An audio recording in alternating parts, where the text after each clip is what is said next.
오늘도 내 삶 주님의 뜻 안에 있는 줄 믿습니다. 오늘 주님의 뜻 안에 오늘도 우리의 삶 가운데 주님의 뜻이 이루어지는 역사가 있게 하시고 우리의 삶에 일어나는 모든 일들 속에 주님의 선한 뜻이 있는 줄 믿습니다. 내가 여호와를 기다리고 기다렸더니 귀를 기울이사 나의 부르짖음을 들으셨도다. 할렐루야. 우리 주님 가르쳐 주신 기도로 예배드립니다. 하늘에 계신 우리 아버지여, 이름이 거룩히 여김을 받으시오며 나라에 임하옵시며 뜻이 하늘에서 임한 것 같이 땅에서도 이루어지이다. 오늘날 우리에게 일용할 양식을 주옵시고 우리가 우리에게 죄 지은 자를 사하여 준 것 같이 우리 죄를 사하여 주옵시고 우리를 시험에 들게 하지 마옵시고 다만 악에서 구하옵소서. 대개 나라와 권세와 영광이 아버지께 영원히 있사옵나이다. 아멘.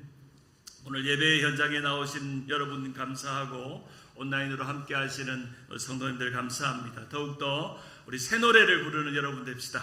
그래서 말씀과 기도로 예배로 거룩해지고 또 예배의 부흥이 곧 하나님의 놀라운 교회의 부흥이라는 걸 기억하는 여러분 되기를 간절히 바랍니다. 오늘 우리에게 주신 하나님 말씀 베드로전서 1장 1절에서 3절 말씀 우리 큰 목소리로 합독하며 우리 말씀을 나누겠습니다. 베드로전서 1장 1절에서 3절 말씀입니다. 베드로전서 1장 1절입니다. 함께 읽습니다. 예수 그리스도의 사도 베드로는 본도, 갈라디아, 갑바도기아, 아시아와 비두니아에 흩어진 나그네 곧 하나님 아버지의 미리 하심을 따라 성령이 거룩하게 하심으로 순종함과 예수 그리스도의 피 뿌림을 얻기 위하여 택하심을 받은 자들에게 편지하노니 은혜와 평강이 너희에게 더욱 많을지어다. 우리 주 예수 그리스도의 아버지 하나님을 찬송하리로다. 그의 많으신 긍휼대로 예수 그리스도를 죽은 자 가운데서 부활하게 하심으로 말미암아 우리를 거듭나게 하사 산 소망이 있게 하시며 아멘. 자, 오늘부터 말씀드린 것처럼 제가 화요일, 목요일 우리 목사님과 함께 박 목사님과 함께 이어서 우리 말씀을 나눕니다. 특별히 9월, 10월 2달 동안은 베드로 전후서 강해로 이 새벽을 함께 하려고 합니다. 오늘 말씀의 제목을 한번 따라할까요? 거룩한 부르심으로의 초대. 네, 감사합니다. 제가 이 베드로 전후서를 이제 주님 세운 교회에 부임하고 첫 설교 강해로 시작한 이유는 특별히 베드로 전후서는 고난의 때를 만나고 고난의 역경을 지나온 교회들에게 주시는 도전과 은혜가 큰 말씀이기 때문입니다. 우리가 오늘 겪는 고난과 시련을 너끈히 이기는 하나님의 은혜에 대해서 유대인의 사도요 예수 그리스도의 제자의 가장 으뜸되는 베드로 사도를 통해서 이 베드로 사도의 생생한 간증과 고백과 믿음의 비밀을 담은 바로 고난 속에서 너끈히 이기는 은혜. 어떻게 이기는 은혜라고요? 너끈히 이기는 은혜에 대해서 우리 함께 나누려고 합니다. 특별히 이 베드로 전후서의 전체 타이틀은 다시 은혜로 나아가리라 라는 큰 타이틀을 가지고 오늘 그 첫 번째 시간 거룩한 부르심으로의 초대라는 제목으로 말씀을 나누려고 합니다. 성경에 등장하는 사도들 중에 가장 대표적인 사도는 바울입니다. 그리고 베드로입니다. 바울은 어쩌면 이방인들의 사도로 부르심을 받았고 베드로는 유대인의 사도로 부르심을 받았습니다. 한번 물어볼게요. 바울이 좋습니까? 베드로가 좋습니까? 여러분은 바울파입니까? 베드로파입니까? 대다수의 그 퍼센테이지 설문조사를 해보면 아마도 성경의 서신서를 가장 많이 쓰고 복음의 진리를 잘 논리적으로 설명한 바울을 좋아하기도 합니다. 그러면 한 60%가 바울을 좋아하면 한 40%는 베드로를 좋아합니다. 사랑하는 여러분, 저는 베드로 같습니까? 바울 같습니까? 겪어봐야 알겠습니다. 저는 사실 바울을 참 너무 좋아하지만 베드로를 조금 더 좋아합니다. 왜 그러냐면 둘 다 바울과 베드로 모두 다 초대교회 귀한 사도고 복음에 대한 진리를 동일하게 선포하고 전하고 있지만 그리고 예수님을 만났고 예수님을 인해 변해됐고 십자가를 붙잡고 살아갔으며 유대인이나 헬라인이나 구분 없이 복음을 전했으며 그리고 마지막 순간까지 자신의 인생과 삶을 던지기까지 순교했던 순교적 신앙을 가졌던 점에서는 바울과 베드로가 동일하지만 어쩌면 복음의 논리의 측면에서는 바울이 마음에 들고 좋고 그리고 복음의 감동의 측면에서는 베드로가 또 마음에 들고 좋습니다. 제가 왜 베드로에게 조금 더 끌리냐면 훨씬 더 베드로가 인간미가 있습니다. 여러분 베드로의 스토리를 들어보면 주를 위해 죽겠다라고 했던 그 베드로, 주는 그리스도시요 살아계신 하나님의 아들이라고 고백했던 그 놀랍고 신비한 초대교회의 기둥과 같은 고백을 했던 그 베드로, 그러나 예수님을 3번 부인했던 베드로, 그리고 자신의 고향으로 돌아가 자신의 제자의 삶을 포기했던 베드로, 그리고 예수님께서 부활하신 주님께서 찾아가셔서 네가 나를 사랑하느냐 3번이나 다시금 물으셔야 했던 그 베드로가 참 우리 모습 같아서 좀 범접하기 힘든 바울보다는 훨씬 더 똑똑하고 잘난 바울보다는 조금 인간미 있고 좀 우리처럼 실패도 있고 좀 때로는 또 얕기도 한 베드로가 인간적으로 참 마음에 듭니다. 제가 처음 미국 와서 영어가 한번 늘기 시작하면서 제일 첫 번째 용기 내어서 주문했던 것이 스타벅스입니다. 스타벅스에 가가지고 How can I help you? 이렇게 묻잖아요. 물으면 또 무엇을 먹을까 물으면 Can I get one grande ice americano? 이렇게 그게 왜 이렇게 처음에 안 나오는지 one grande americano 어떤 거 예를 들면 카페 라떼 without whipping cream without salt 이런 식으로 이 주문에도 여러 가지 제 아이들이 이 스타벅스 주문하는 거 보면 뭘 그래 넣고 빼고 이게 많은지 우리는 그냥 just black 하면 되는데 어쨌든 근데 거기서 주문만 하는 게 아니라 항상 묻는 질문이 있습니다. Can I get your name please? 당신 이름을 묻는 거죠. 그래서 여러분 스타벅스 주문하신 분은 항상 그 컵에다가 그 사람 이름 쓰잖아요. 제가 네임을 이야기하려니까 한국 이름 용환신 하니까 좀 뭐가 조금 어색하길래 제가 언뜻 떠올리는 영어 이름이 뭘까요? 피터입니다. 피터. 그래서 그때부터 제 영어 잉글리시 네임이 피터입니다. 저를 영어로 피터 목사님이라 부르셔도 됩니다. 피터입니다.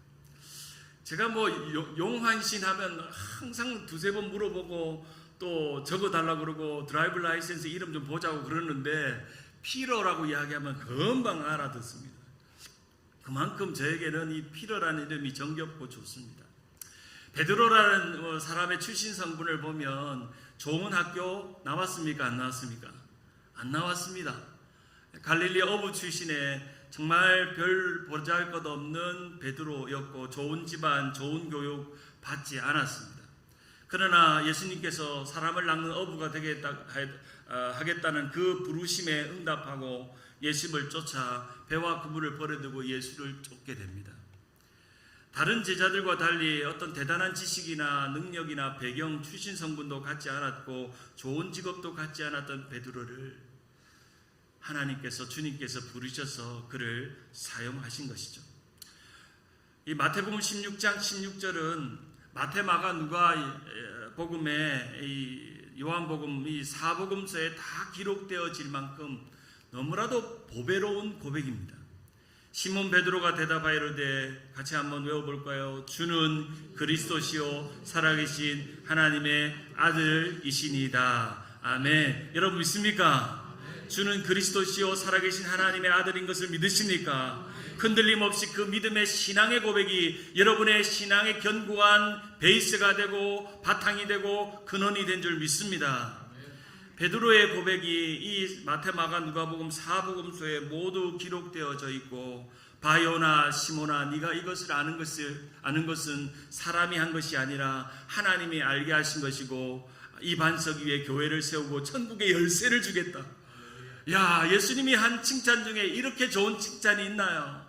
그 베드로의 축복에 의해서 초대교회 그리고 가톨릭 시대의 첫 번째 교황의 이름이 이 베드로가 되는 것처럼 그만큼 이 베드로는 정말 보잘것없고 아무것도 아니지만 주님 내가 사랑합니다. 내가 주님 사랑합니다. 나의 신앙의 고백이요 나의 믿음의 고백이요 나의 삶의 고백 변함없는 고백은 주님 사랑합니다 라고 하는 그 고백 때문에 주님은 베드로의 이름처럼 반석 위에 세우셨고 천국의 열쇠를 주시고 교회의 큰 어른으로 역사적으로 기억될 만한 사람으로 세우셨습니다. 실패도 있었고 좌절도 있었고 예수님에게 배반하고 배신했던 베드로였지만 하나님 베드로에게 하나님의 은혜와 주님의 은혜를 경험해서 완전히 탈바꿈된 새로운 인생으로 변화시켜 주셨습니다. 우리가 함께 살펴보기를 원하는 베드로 전후서는 성경의 분류에 있어서 일반 서신, 공동 서신이라고 부릅니다. 보통 바울의 서신은 옥중 서신 또는 목회 서신이라고 부르는데 베드로 전후서뿐 아니라 이 히브리서, 야고보서, 요한 1, 2, 3서, 유다서와 같은 것을 일반 서신, 공동 서신이라고 합니다. 뭐라고 한다고요? 일반 서신, 공동 서신. 바울의 편지는 일반적으로 어떤 교회의 대상이 있습니다. 데살로니가 교회, 빌립보 교회, 고린도 교회, 그런 교회의 대상이 있었다면 이 공동 서신은 이 공동이라는 단어에서 알 수 있다시피 모든 제너럴한 교회, 모든 교회를 아우르는 편지라고 말하기 때문에 공동 서신, 제너럴, 일반 서신이라고 말하는 것입니다. 바울이 수신자의 그 편지를 받는 수신자의 이름을 따라 성경의 이름이 정해졌다면 데살로니가 전후서, 또 고린도 전후서, 이렇게 디모데 전후서 그 편지를 받는 수신자의 이름에 따라 바울 서신이 정해졌다면 일반 서신은 발신자의 이름을 따라서 정해졌습니다. 이제 알았다 싶은 분도 계시죠? 이전에 알았으면 다행이고요. 공동서신, 일반 서신은 발신자의 이름을 따라 정한 것입니다. 예외도 있죠. 히브리서와 같은 히브리인들에게 주는 그런 서신과 같은 성경도 있습니다. 바로 이 공동서신 중에 대표격인 베드로 전서는 발신자, 바로 편지를 쓰는 베드로의 이름으로 제너럴한 모든 교회, 이방인 교회, 유대인 교회, 예루살렘 교회, 사마리아 교회, 저기 소아시아의 7교회들을 다 포함해서 이 말씀을 전하고 있습니다. 너무나도 신기한 것은 베드로 전후서는 유창한 헬라어로 쓰여 있습니다. 베드로가 얼마나 헬라어를 잘했는지는 알 수 없습니다. 우리가 아는 것처럼 바울은 헬라어에 탁월합니다. 가말리엘 문화에서 히브리 언어와 헬라어 언어가 능통한 사람이었지만 베드로는 어부 출신이 무슨 학벌이 있어서 헬라어를 배울 수 있었겠습니까? 그래서 어떤 신학자는 이 베드로 전후서의 놀라운 이 문체와 내용과 비밀스러운 이야기를 보면서 이렇게 말했습니다. 성경 전체에서 가장 훌륭한 헬라어 문장이 베드로 전후서에 있다. 그는 고도로 훈련된 바울의 문장보다 더욱 유창하게 문학적으로 이 글을 썼다라고 말합니다. 참 이것이 여기에 의문이 있죠. 근데 이 베드로가 이 유창한 헬라어를 쓸 수 있었던 이유가 베드로전서 5장 12절에 나옵니다. 우리 한번 찾아볼까요? 성경을 찾아봅시다. 베드로전서 5장 12절. 왜 베드로가 능통하게 헬라어로 이 베드로 전후서를 쓸 수 있었는지 그 이유가 등장합니다. 베드로전서 5장 11절 찾으신 분들은 같이 한번 읽어봅니다. 내가 신실한 형제로 아는 실로아노로 말미암아 너희에게 간단히 써서 권하고 이것이 하나님의 참된 은혜임을 증언하노니 너희는 이 은혜에 굳게 서라. 자, 여기에 답이 풀립니다. 베드로가 왜 능통한 헬라어를 쓸 수 있었느냐? 누가 써줬다고요? 실로아노라는 사람이 헬라어가 탁월하고 능통한 사람이 있었는데 이 베드로는 헬라어가 능통하지 않아서 헬라권에 있는 소아시아의 교회들에게 편지 쓰기가 어려운 사람이었는데 헬라어가 능통한 사람이 편지를 써줘서 이 바울의 믿음의 고백, 성령의 감동으로 받은 이 복음의 메시지를 쓸 수 있었다는 것입니다. 우리 교회 보니까 영어 잘하는 분들이 넘쳐나요. 보니까 통역도 하시는 분도 계시고 영어로 너무 잘하시는 분들 계신데 너무너무 좋습니다. 영어 잘하는 분들이 계시니까 뭐 저를 도와주기도 하고 또 필요한 경우에 도움을 받아서 너무 좋기는 한데요. 마찬가지로 베드로도 정말 이 언어에 능통하지는 않았지만 헬라어를 탁월한 실루아노의 도움이 필요했던 것입니다. 아마 어떤 이런 귀한 사역에는 좋은 동력자들이 필요한 것입니다. 오늘도 반주를 해주시는 권사님, 방송실 해주는 집사님, 장로님, 관리해 주시는 집사님, 제가 이 주님 세운 교회를 와보니까 교육자가 많지 않아요. 그런데 교회가 너무너무 잘 돌아가. 할렐루야. 교인들이요 다 맡으셔서 주방에서는 주방대로, 관리는 관리대로, 방송실은 방송실대로, 찬양팀은 찬양팀대로. 지난주에 제가 못 보던 성가대를 봤다는 거 아니겠어요? 성가대도 막 너무 잘하시더라고. 확실히 큰 교회를 했던 교회는 마음에 이미 큰 교회가 있습니다. 할렐루야. 그런 것 같아요. 제가 깜짝 놀랐어요. 장로님들에게, 장로님, 제가 한 100여 명쯤 되는 교회인 줄 알았는데 거의 뭐 교인들이 하시는 역량이나 또 사역은 거의 뭐 1000명 가까이 되는 수준으로 합니다 하고 깜짝 놀랐습니다. 저도 여러 교회 가보지만 수준 높습니다. 여러분 믿습니까? 여러분은 여기에 있어 모르죠. 여러분의 수준을. 옛날에 수준이 높았다가 지금 수준이 좀 낮아졌다 이렇게 생각하지 마시고 옛날 수준 그대로입니다. 나는 밖에 왔다가 들어오니까 알잖아요. 야, 이 교회 수준이 있구나. 그러면서 제가 덩달아 제 마음에 어떤 마음이니까 잘 왔다. 내 수준하고 맞다. 너무너무 감사하고 우리 박 목사님이 수준을 상당히 높여놔가지고 제가 부담도 되면서도 감사하기도 하고 그 수준에 잘 맞추려고 노력합니다. 바울도 마찬가지로 좋은 동력자들이 초대교회 사역에 도움을 주어서 그 일들을 하게 했습니다. 그러면서 이 편지를 쓴 이유를 궁극적으로 하나님의 참된 은혜를 증언하기 위해서, 뭘 증언하기 위해서?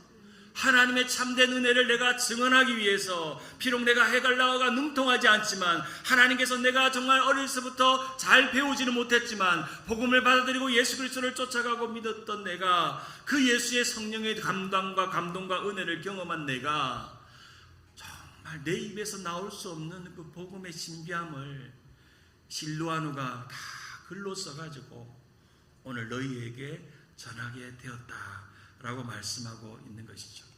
자, 그렇다면 오늘 본문 1절을 봅시다. 베드로 사도가 어느 교회, 이 어느 제너럴한 일반 교회들에게 쓰고 있는지 이렇게 기록합니다. 예수 그리스도의 사도 베드로는 본도, 갈라디아, 갑바도기아, 아시아와 비두니아에 흩어진 나그네 곧 하나님 아버지의 미리 하심을 따라 성령이 거룩하게 하심으로 순종함과 예수 그리스도의 핏부림을 얻기 위하여 택하심을 받은 자들에게 편지하노니 은혜와 평강이 너희에게 더욱 많을지어다. 할렐루야. 오늘 이 아침에도 예배드리는 여러분의 심령 가운데 마치 편지와 같이 복음의 말씀과 같이 여러분에게 은혜와 평강이 더욱 많은 하루가 되기를 주님의 이름으로 축원합니다. 은혜와 평강이 충만한 겁니다. 특별히 본도, 갈라디아, 갑바도기아, 아시아, 비두니아에 흩어진 나그네라고 말합니다. 특별히 이 지역 본도, 갈라디아, 갑바도기아, 비두니아 이런 지역은 오늘로 말하면 터키 땅에 소아시아 7교회가 있는 북동쪽에 넓은 인구가 있는 지역입니다. 유대 땅에서 살았던 사람들이 흩어져서 어떤 특별한 이유인지 모르겠지만 로마의 핍박인지 아니면 신앙을 지키기 위해서인지 아니면 삶을 위해서 이민을 갔던지 어떤 이유에서인지 모르겠지만 흩어져 가지고 저기 터키 땅으로 이사를 가서 거기에 이방인들 중에 거기에 유대인들 중에 예수 믿고 교회가 세워지는 일이 일어난 것입니다. 바로 그 흩어진 성도들 교회들을 나그네라고 말합니다. 영어를 보니까 stranger라고 말합니다. stranger라는 뜻이 외국인, 체류자, 이런 낯선 사람 그런 의미잖아요. 이방 땅에 소아시아의 땅에 살지만 고향을 버리고 떠나서 낯선 자로 이방인으로 이민자로 사는 사람, 나그네들입니다. 여러분, 우리가 한국을 떠나서 미국으로 이민 올 때, 이민 가방 싸들고 올 때, 참 지금에야 우리가 참 안정이 되고 내 집도 있고 잘 때도 있고 차도 있고 자식 새끼 잘 키워가지고 이제 리타이어도 하고 또 비즈니스도 잘하고 자업도 있었지만, 정말 LAX 덜컥 내리거나 아니면 뭐 LAX 처음에 안 내리더라도 저기 시카고 내리고 아니면 저기 뉴저지에 내리고 아니면 애틀란타에 내리고 아니면 중부 저 시골 촌동네에 내려가지고 내렸을 때 한번 생각해 보세요. 저도 2010년에 이민 왔다 그랬잖아요. 저는 사실은 유학 오는 마음보다는 이민 오고 싶었어요. 미국으로 이민을 오고 싶었어요. 그 당시에 이민 가방 한 사람에 2개씩이니까 8개 딱 싣고, 지금도 LAX에서 나왔을 때 그걸 기념 촬영으로 딱 찍었는데 한번 다음에 한번 기회 되면 화면에 보여드릴게요. 제가 얼마나 미국 와서 좋아가지고 이민 와가지고 좋아가지고 이민 가방 다 줄로 세워놓고 이제 나를 픽업하는 목사님을 기다리고 있는 동안 사진을 찍었는데, 그 사진에 우리 애들은 이민 가방 위에 앉아가지고 해피하게 V 하고 있고, 저는 해피하게 사진 찍고 있고, 제 아내는 심란하게 이렇게 있더라고요. 한국에서 좋은 부목사 생활, 사택도 주고 차도 주고 정말 좋은 부목사 생활 하다가 아무것도 없이, 뭐 그래도 다행히 제가 주일 말씀드린 것처럼 교회에서 유학으로 보내줘서 했는데, 낯선 땅에 산다는 건 너무너무 힘든 일이에요. 여러분 대단합니다. 30년 40년 이 낯선 땅에서 아무것도 없는데, 어떤 장로님이 그래요. 저 LA 자바 시장에서 봉제 공장으로 아주 성공하시고 리타이어 하신 장로님인데, 한 번은 리타이어 가게를 문 닫고 이제 다른 사람한테 팔 때 신방을 갔어요. 장로님, 야, 봉제 공장을 가니까 착착착착착착착 봉제가 돌아가는 소리가 들리고 히스패닉 친구들이 한 20명이 넘고 다 뭐 소잉을 하고 있고 막 하는데, 우와 대단한 거예요. 교회에서 그냥 조용히 계신 장로님인데 자바 시장에는 큰 손이더라고. 목사님, 제가 과테말라에 공장도 있고 중국에도 공장이 있고 베트남에도 공장이 있대요. 그리고 이제 이 비즈니스를 다 넘겨주고 이제 저는 좀 편히 교회 섬기고 새벽기도 나오려고 한다고 그 신방을 했어요. 장로님 대단하십니다. 어떻게 이렇게 큰 봉제 공장을 이루셨나요? 장로님 처음 미국 올 때 뭐 많이 들고 오셨나요? 물었어요. 그러니까 눈물을 걸썽걸썽 하시면서, 목사님, 저는 미국 올 때 300불 들고 왔습니다. 300불. 달랑 300불. 가지고 있는 수중의 돈이라고는 300불 들고 왔다. 하나님께서 일마다 때마다 불쌍히 여기시고 돕는 손길을 붙여주시고 은혜 주시고 돌봐주셔서 이게 300만 불이 됐대요. 이 비즈니스가.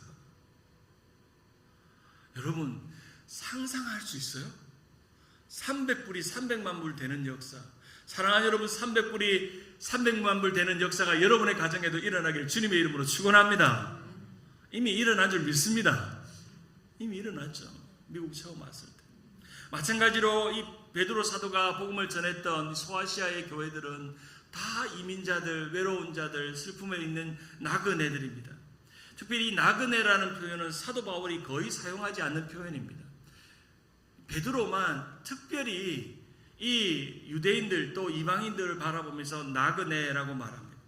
특별히 흩어진 나그네입니다. 이 흩어졌다는 말을 우리가 한번 들어봤을 거예요. 디아스포라. 뭐라고요? 디아스포라. 사랑하는 여러분, 오늘 우리 이민교회와 또 우리의 이 미국에 따른 우리의 삶은 디아스포라의 정체성을 놓으면 안 됩니다. 하나님은 어떤 이유에서도 우리를 미국으로 보내셨습니다. 그래서 우리 목사님 늘 선교에 대해서 이야기하실 때마다 한국은 선교의 보병의 나라, 미국은 선교의 포병의 나라. 여러분 이번에 이라크 우크라이나 전쟁 보면요, 보병이보다 제일 강력한 게 포병입니다. 포병이 다 때리고 나서 보병 출발해가지고 이제 참호전을 하고 전쟁을 하고 있는 거 아니겠습니까? 여러분을 이 미국 땅으로 보내시고 흩어진 나그네로 살지만 그저 나그네로 끝나지 않고 선교적인 사명 디아스포라 교회로 우리를 보내셨습니다. 저는 이 주님 세운 교회에서 복음을 전하고 선교를 할 때 이 디아스포라의 정신을 가지고 선교를 하고 열방께 나아가고 이스라엘로 나아가는 그러한 교회가 되고 싶습니다. 디아스포라로. 바로 새 땅으로 흩어지는 거죠. 유행가 가사처럼 인생은 나그네 길, 어디로 왔다가 어디로 가는지 모르는 흘러가는 나그네 인생입니다. 우리의 인생은 나그네입니다. 그래서 어떤 분은 그래요. 우리가 교회 안에서 이렇게 우리가 한국에는 서로 모르다가 일가 친척도 아닌데 교회 만나고 교제하고 또 사는 거 한 공동체에 있는 것은 천국으로 가는 나그네 길에서 만나는 길동무라는 거예요. 뭐라고요? 여러분 길동무예요. 길동무. 옆에 있는 장로님 권사님은 길동무예요. 자, 영원한 천국 그리고 새하늘과 새 땅 새 예루살렘으로 들어가는 길동무들이에요. 주님의 나그네와 같이 갈 때에 우리가 손을 잡고 갈 수 있는 길동무들입니다. 우리가 교회와 성도의 네 가지 중요한 정체성을 설명할 때, 제자의 삶을 설명할 때는 네 가지로 설명합니다. 첫째는 부르심입니다. 부르심.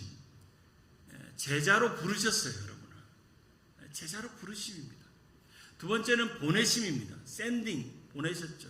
첫째는 콜링이고 두 번째는 샌딩. 제자들을 부르실 뿐 아니라 복음을 전하기 위해서 또한 둘씩 또한 전도하기 위해서 보내셨어요. 실제로 예수님도 제자들만 모은 것으로 부르신 것으로 끝나지 않고 그들의 세상으로 나아가 복음을 전하고 평안을 빌도록 제자들을 보내십니다. 그리고 저 열방으로 보내십니다. 예루살렘과 사마리아와 땅끝까지 보내십니다. 그리고 한국으로 보내십니다. 중국으로 보내십니다.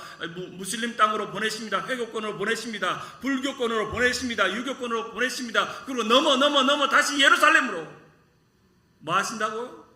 보내는 거예요. 샌딩. 우리는 보냄을 받은 자들입니다. 그리고 세 번째는 스캐터링, 흩어심.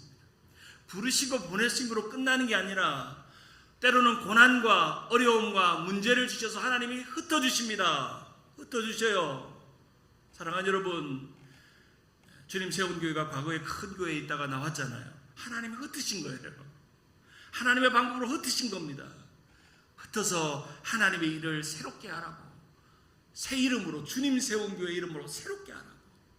이전 것은 지나갔으니 보라 새 것이 되었도다. 새 수는 새 부대에 담도록 하나님께서 새 부대를 준비하신 것입니다.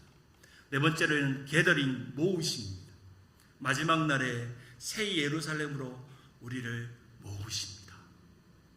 이 네 가지가 제자의 삶의 가장 중요한 정체성입니다. 첫째는 부르심, 두 번째는 보내심, 세 번째는 흩으심, 네 번째는 모으심. 한번 따라할까요? 부르심, 보내심, 흩으심, 모으심. 우리가 열방을 위해서 기도하고 교회를 위해 기도하고 우리 신앙을 위해 기도하고 우리 앞날을 위해 기도할 때에 우리는 이 네 가지를 위해서 계속적으로 기도해야 됩니다. 하나님 오늘도 나를 부르시옵소서. 열방의 선교사로 부르시옵소서. 열방의 선교적인 교회로 부르시옵소서. 주님 우리를 보내시옵소서. 주님 세운 교회를 보내시옵소서. 주님 세운 교회 성도들을 저 열방으로, 브라질로, 저기 중국으로, 저 러시아로, 저 열방 땅으로, 저 이스라엘로, 예루살렘으로 보내시옵소서. 그리고 우리를 흩으시옵소서. 그저 보내실 뿐 아니라 각자의 그 삶의 자리로 흩으시옵소서. 주일날 모였을 뿐 아니라 또 흩으시옵소서. 각자의 자리에서, 일상의 자리에서, 토렌스에서, 가데나에서, 로미타에서, 하버시티에서, 플러턴에서, 라케나다에서. 제가 이렇게 다 외운 이유는 여러분의 주소를 보니까 대충 여기 사시더라고.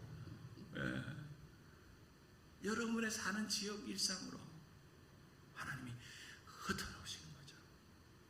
교회가 가장 잘해야 되는 건요, 모이고 흩어지는 겁니다. 여러분, 우리가 팬데믹 때 잘 힘든 게 모이는 거였잖아요. 모이는 게 안 되잖아요. 그런데요, 모이는 거는 이때까지 많은 교회들이 잘해요. 새벽기도 오세요, 금요예배 오세요, 부흥집회 오세요, 모여요, 목장 모임, 구역 모임 모이세요. 모이는 거 잘해요. 근데 흩어져 놓으니까요, 능력을 발휘 못하는 거예요. 그래서 팬데믹 때 건재한 교회들은 모이는 거 잘하고 흩어지는 잘하는 교회는 팬데믹 이후에 부흥합니다. 각자의 자리에서 말씀과 기도로 온라인으로 예배당에 오지 못해도 기도하면서 모이는 교회들은 잘하는 거예요. 그래서 오늘 예배당으로 실시간으로 모이신 여러분 대단한 분들입니다. 훌륭한 분들입니다. 제가 담임 목사 잠깐 쉬는 동안 새벽 기도를 자주 못 나갔거든요. 일어나서 온라인으로 예배 드리긴 했지만 오랜만에 오는데 얼마나 좋은지. 여러분, 새벽 공기는요 은혜의 공기입니다. 새벽 공기 얼마나 좋아요. 일어나 새벽을 깨우리라. 그리고 육신이 약해서 운전이 힘드셔서 온라인으로 6시에 다 일어나서, 어떤 분들은 보니까 한 5시에 일어나서 세수하고 자목바람 아니고 그렇게 하셔야 합니다. 온라인 예배는 똑같이 커피 한잔 착 하시고, 오늘도 6시에 다 동영상 착 켜지면 오늘도 말씀을 착 듣고 나아가는 거죠. 바로 우리의 삶에서 저 하늘을 소망을 두고 새 예루살렘 새 땅으로 나아가는 우리는 본향을 찾는 나그네들입니다. 찬송가 508장에 보면 우리는 지금은 나그네가 되어도 화려한 천국에 머지않아 가리니 이 세상 있을 때 주 예수 위하여 끝까지 힘써 일하세. 우리 후렴만 같이 한번 불러볼까요? 주 내게 부탁하시니 천사도 음모하겠네. 화목게 하라신 구주의 말씀을 온 세상 널리 전하세. 여러분, 우리가 나그네 된 삶이지만 이 가사에 놀라운 게 있습니다. 바로 우리에게 부탁하신 일은 누구도 흠모한다고요? 천사도 흠모한다. 여러분 한번 생각해 보세요. 하나님의 입장에서 제대로 시키면 잘하지도 않고 순종도 하지 않고 늘 거역하고 말씀대로 따르지도 않는 우리에게 시키는 것보다 하나님의 부리는 영이신 이 선사에게 시키는 게 쉬울까요? 어려울까요? 쉬울까요? 어려울까요? 말씀도 잘 안 듣는 여러분에게 시키는 것보다 선교하라고 전도하라고 그렇게 외치는데도 선교 전도 별로 관심도 없고 그냥 오늘 주일 와가지고 그냥 커피 잘 마시고 가는 것만 만족하는 우리보다 누구에게 말씀 잘 듣고 순종하는 천사에게 시키는 게 훨씬 좋잖아요. 복음 증거와 전도와 사명을. 그런데 하나님이 그 사명을 누구에게 주셨다고요? 우리에게. 그래서 천사가 부러워가지고 죽을 지경이라. 저 주님 세운 교회 성도들이 열방으로 선교하고 복음을 위해 증거하고 예루살렘으로 이스라엘로 나아가는 것을 보면서 천사가 너무 부러워가지고, 아이고 김 집사님, 김 권사님, 김 장로님, 신 목사님 어떻게 저렇게 선교하고 전도합니까? 하나님 나한테 주면 내가 더 잘할 텐데 저들에게 맡기니까 저들이 하네요. 부러워한다는 거죠. 바로 오늘 이 그 놀라운 복음의 사명을 우리는 믿고 따르는 것입니다. 오늘 이 베드로 사도는 우리가 받은 은혜를 4가지로 요약합니다. 첫째는 예정하심의 은혜입니다. 하나님은 우리를 미리 예정하셨습니다. 예정하심의 은혜. 두 번째는 거룩하게 하심의 은혜입니다. 성령께서 오늘도 여러분을 거룩하게 하십니다. 오늘도 우리가 기도의 자리로 나오는 이유는 오직 말씀과 기도로 거룩하여집니다. 우리가 거룩해지는 방법은 좌 말씀 우 기도밖에 없습니다. 목사님, 저는 좀 거룩하게 살기 원해요. 온전하게 살기 원해요. 깨끗하게 살기 원해요. 그럼 말씀과 기도밖에 없어요. 성경 어디에도 거룩하게 사는 방법은 말씀과 기도 외에는 없는 겁니다. 좌 말씀 우 기도. 저는 그런 말 좋아해요. 우리 그리스도인의 가장 최대의 명당 자리는 좌청룡 우백호가 아니라 좌 말씀 우 기도다. 말씀과 기도로 우리는 거룩해집니다. 거룩하게 하심의 은혜입니다. 세 번째는 구속의 은혜입니다. 그리스도의 핏뿌림을 받았습니다. 오늘도 여러분의 상한 심령, 연약한 육신 가운데 그리스도의 핏뿌림의 역사가 있기를 바랍니다. 그리스도의 보혈의 피가 여러분을 덮어서 여러분의 약한 마음, 상한 마음, 우울한 마음, 답답한 마음, 병든 육신을 덮으시기를 바랍니다. 저는 날마다 좀 힘들고 어려울 때마다 이렇게 기도합니다. 주님, 주님의 보혈로 나를 덮으소서. 주님의 보혈로 나를 덮으소서.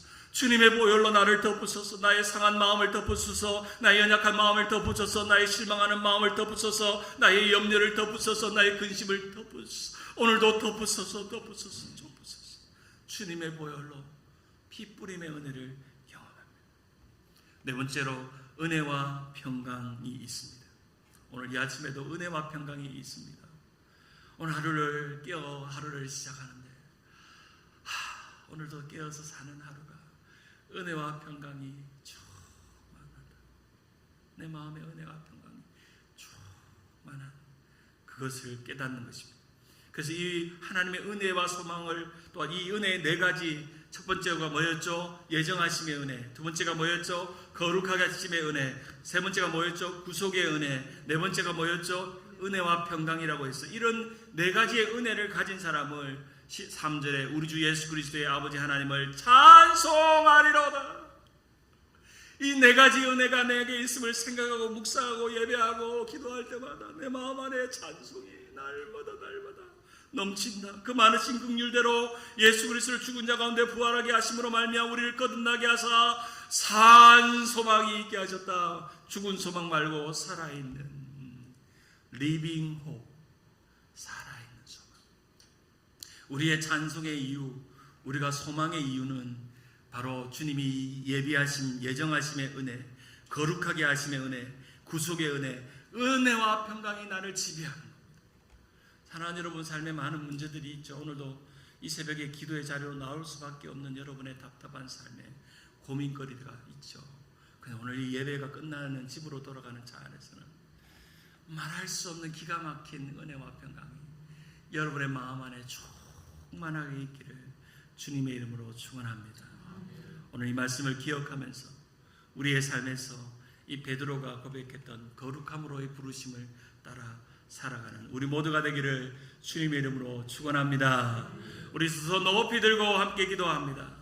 지금은 우리 주 예수 그리스도의 은혜와 하나님의 사랑과 성령님의 교통하심이 하나님께서 오늘도 나그네 같은 우리의 인생 가운데서 부르시고 보내시고 흩으시고 모으시는 나그네 같은 우리의 인생 속에서 예정하심의 은혜, 거룩하심의 은혜, 구속의 은혜, 또한 은혜와 평강을 날마다 누리며 살기 원하시는 이 자리에 있는 이 새벽 기도 드리는 우리 사랑하는 주님 세운교회 성도들 머리 위에와 온라인으로 함께 이 은혜를 사모하며 나아가는 성도들 머리 위에 지금부터 영원까지 함께 있기를 축원하옵나이다. 아멘. 우리 계속해서 두 손 높이 들고 우리 주님 이름 3번 부르고 2번에 나눠서 기도를 하기를 원합니다. 우리 3번 주님 이름 부르고 뜨거운 마음으로 통성 기도합니다. 주여 주여 주여.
주님 앞에 영광 돌리세.